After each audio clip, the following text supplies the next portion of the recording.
Joignez confiné. Spectacle annulé. Culture, solidarité, pour vous désennuyer.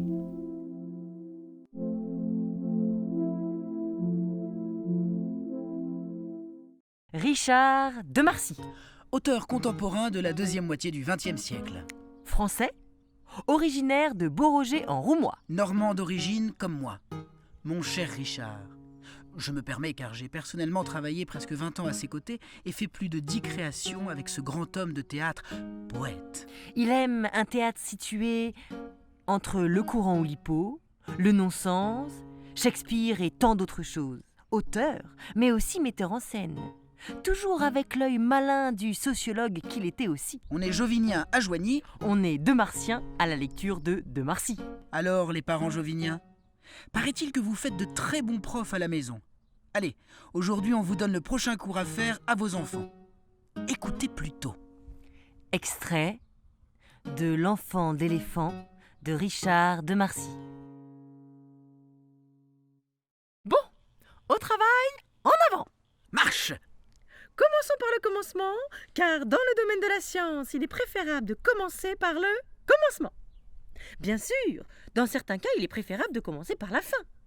Par exemple, si tu veux peindre un chien en vert, il vaut mieux commencer par la queue, car cette extrémité ne risque pas de te mordre. Alors commençons par la fin. Tu as raison, mon enfant, c'est plus prudent. Et puis comme ça, on aura fini plus tôt. Est-ce qu'on dit en grandissant, l'éléphant pense énormément ou l'éléphant gonfle énormément? On dit les deux, puisque la prof vient de le dire. Bien! Et les maths, ça va? Ça va, ça va. Va ça, va ça. Voyons ça.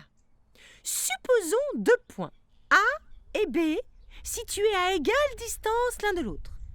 Comment faire pour que B se déplace sans que A s'en aperçoive? Je propose qu'on mette B comme une chèvre au piquet parce qu'il n'a pas été autorisé à se déplacer. Et A dans un cabinet noir jusqu'au soir avec son bonnet enfoncé sur les yeux, jusqu'au nez et à la mâchoire. Bien, très bien.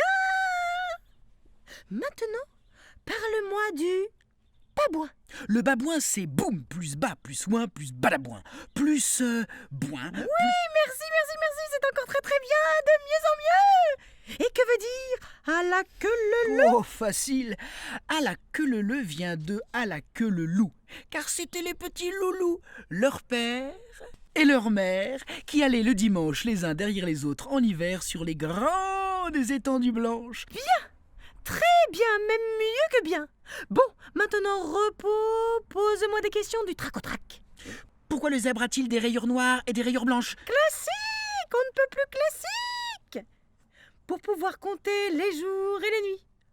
Pose-moi une autre, mon petit. De tous les serpents existants, ma tante Autruche, quel est pour l'éléphant le plus dangereux? Est-ce vraiment le cobra bigeleux qui dort caché dans la cruche? Classique, on ne peut plus classique. Non, c'est son cousin, le naja. Le naja? Qui c'est celui-là? Le naja éléphanto, méfie-toi de lui. Mais de ta grosse patte ne l'écrase pas. Si tu l'aperçois par exemple caché derrière le puits, comme c'est un serpent à lunettes, ramasse vite une baguette, et plutôt que de jouer de la trique, sur son dos et ses côtelettes, avant qu'il ne te pique et ruique, hop, fais-lui sauter sa paire de lunettes, ruette, ainsi le nadja jamais il ne te piquera, et il vivra, Bravo, bravo, ma tante Autruche. Mais je ne t'ai pas dit d'applaudir, éléphanto. Les élèves ne doivent pas applaudir leur professeur, ni d'ailleurs leur lancer des cacahuètes ou des noix de coco sur la tête. Oui, mais c'était tellement bien dit, tante Autruche, léger, coulé, souple, balancé avec cette montée.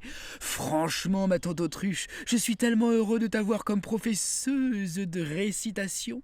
Excuse-moi, mais ce fut impossible de retenir en moi la poussée explosive de l'admiration et j'ai quand même eu le temps de tout noter au brouillon. C'est bien, c'est bien. Continuons. As-tu d'autres questions? Oh, j'en ai tout plein les poches de mon pantalon. Ah oui, celle-là, elle est bonne.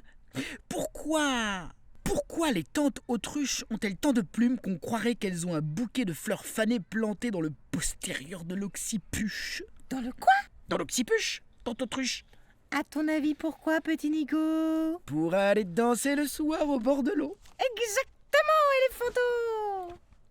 Je peux poser encore une question? Encore une, et tu pourras aller vaquer. Le grand croco, lui, qu'est-ce qu'il mange au dîner?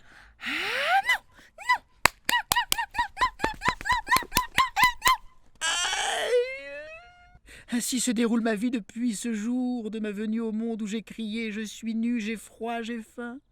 Mais qu'est-ce que j'ai bien pu faire pour prendre tant de coups en si peu de temps? Je demande innocemment « Qu'est-ce que le grand crocodile mange au dîner ?» Et vas-y à bras raccourcis sur le petit éléphant, coup de pied, coup de poing, coup de boule et même coup de méchant parapluie. L'autre jour, je demande à l'oncle Babouin. Lui pourtant, si gentil, bon, aimable, plein d'humour et paf, sur le dos, sur la tête, sur le museau, sur le rein. Une vraie baston de babouin, tout ça parce que je veux savoir ce que le grand croco mange au dîner. Eh bien moi, plus il me tape, plus je veux savoir. Et je le saurai.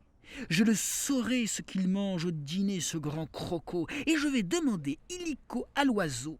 Et lui, il n'a pas intérêt à me cogner.